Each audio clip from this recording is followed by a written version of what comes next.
안녕하세요. 강일고 2학년 학생 여러분. 안녕하세요. 네, 우리 딸도 인사를 했어요.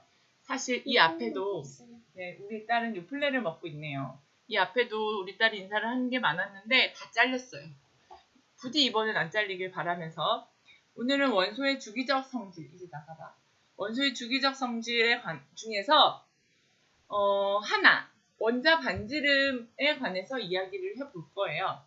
우리 지난 시간에 주기율표에 대해서 배웠죠. 주기율표에서 주기가 의미하는 바가 무엇이었고 족이 의미하는 바가 무엇이었는지 복습할 겸 퀴즈 할까요? 그래요. 이거 퀴즈로 합시다. 원소의 주기적 성질 중에서 오늘 원자 반지름을 들어가 볼 거예요. 그걸 배우기 위해서 먼저 하나의 개념을 좀 얘기를 하려고 하는데 가리움 효과라는 거예요. 이게 뭐냐면 원자과 전자 입장에서 주로 많이 봐요. 우리가 항상 화학 반응하고 상관 있는 전자가 원자과 전자니까 주인공은 원자과 전자인 거죠. 원자과 전자들 중에서 하나겠지.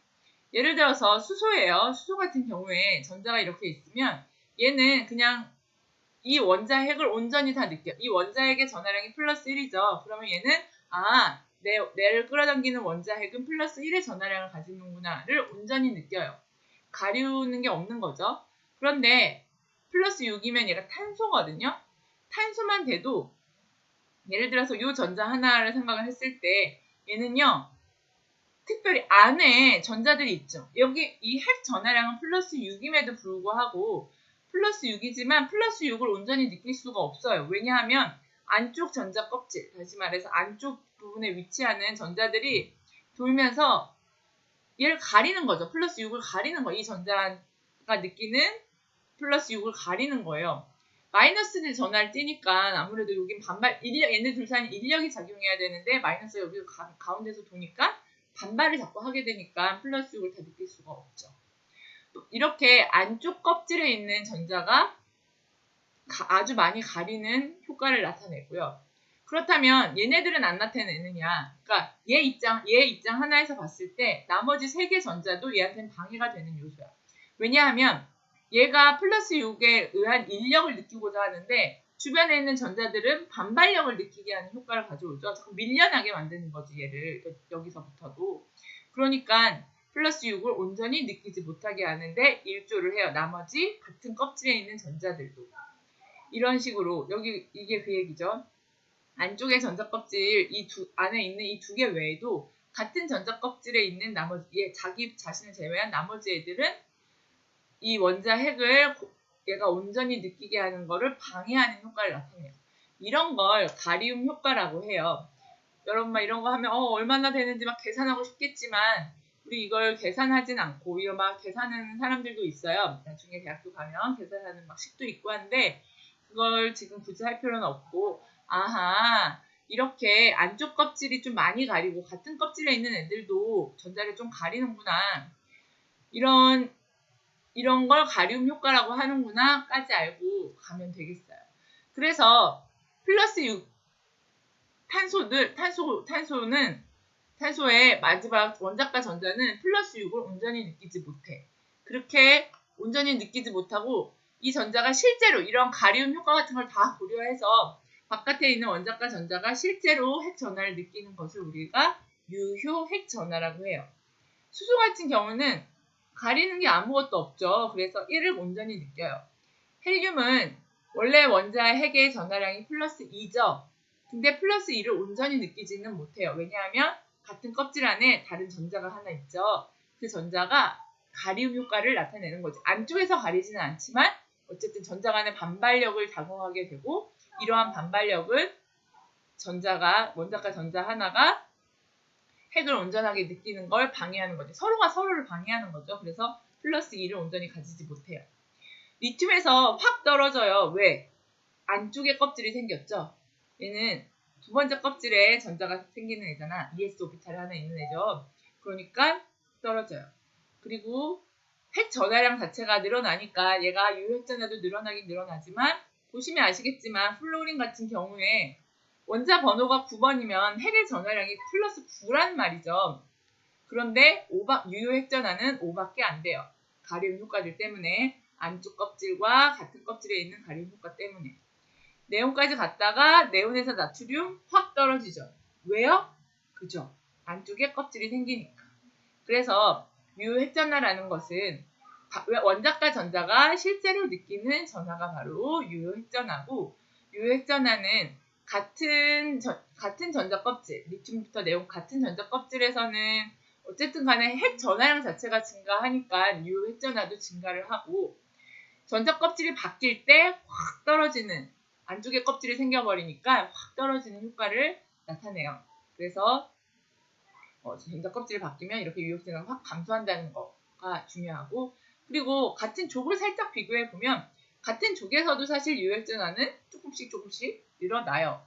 그렇지만 얘가 11번인데 유효전화는 2.5 정도밖에 안 되죠. 그러니까 핵전화가 늘어나긴 늘어나지만 그 3에서 11이면 8만큼 늘어나는데 실제 유효전화는 그렇게 늘어나지 않는다는 사실.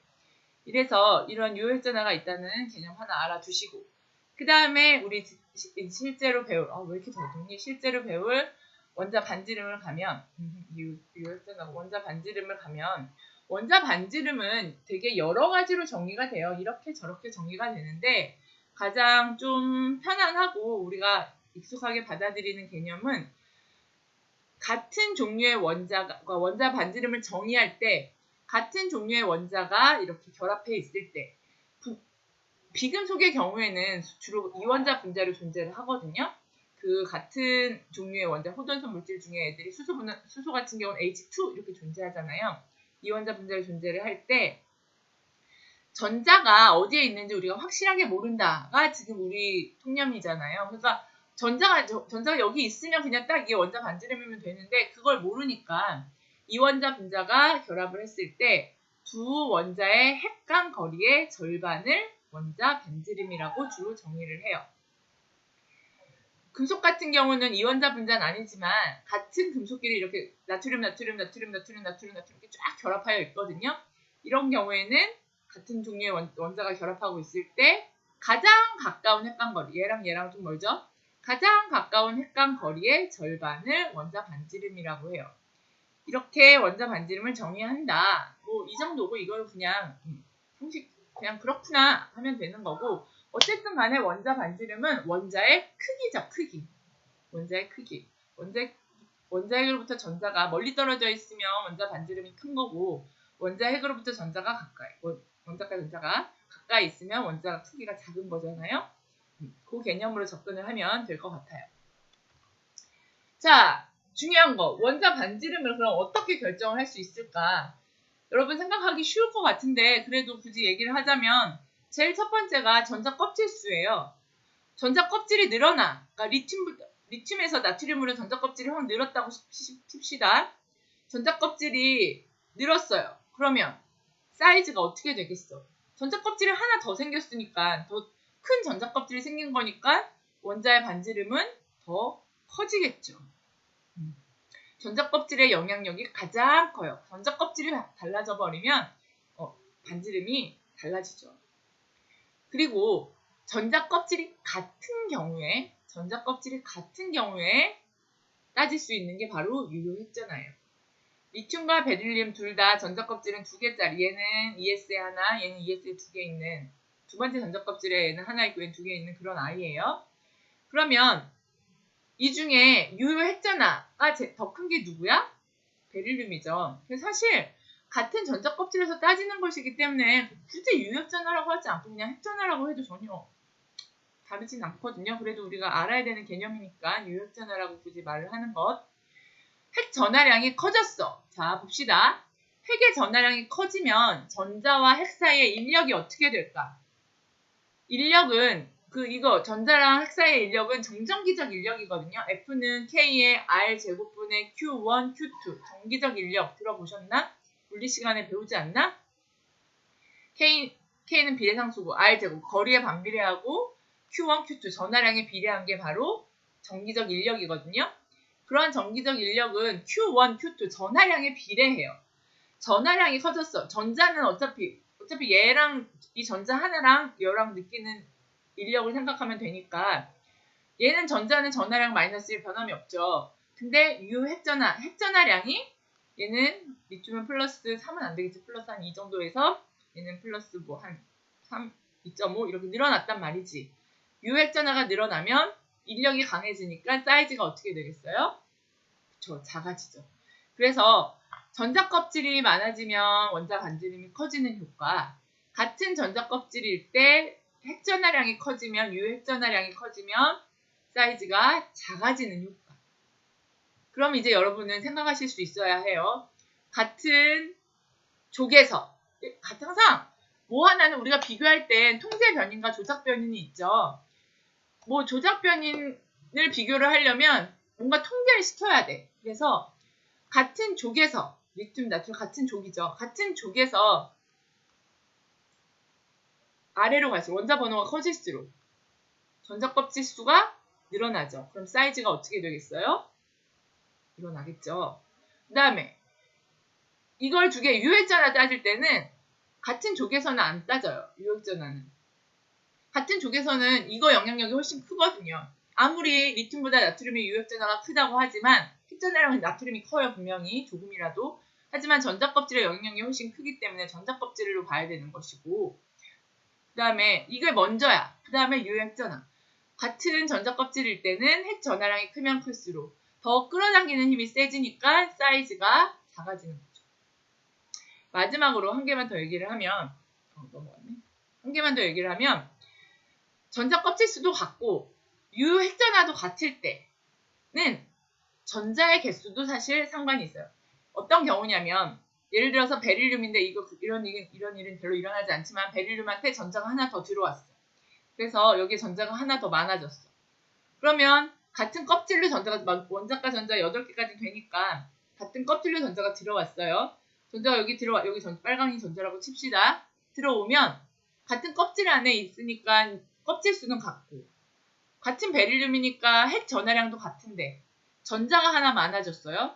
이런 경우에 전자가 많아지면 음이온이 된 거죠. 전자가 많아졌다면 전자는 어떤 역할을 할까? 전자끼리는 서로 싫어해요. 전자끼리는 반발하겠죠. 이 전자가 이 전자를 밀어내고 얘 전자가 얘 밀어내고 서로 밀어내면 얘네들끼리 서로 멀어지려고 하면 어떻게 될까? 사이즈가 커지죠. 반발하니까.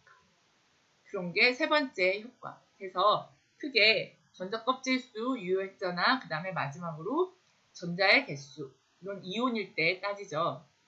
이 세 가지가 원자 반지름의 결정 요인이며 가장 중요한, 그러니까 가장 영향력이 큰 게 전자 껍질, 그 다음에 유효핵전화, 그 다음에 전자수가 된다는 거. 그래서 우리 이번 시간에는 원자 반지름을 배워볼 거니까 여러분들 좀 공부를 더 열심히 하실 수 있을 거라고 믿어요. 원자 반지름 다음엔 이제 2개밖에 안 남았어. 이온화 에너지랑 전기 음성도 요거만 하면 원소의 주기적 성질이 끝나거든요. 그래서 우리 한번 2번만 더 열심히 해보도록 합시다. 자, 수업 시간에 봅시다. 얘들아 안녕.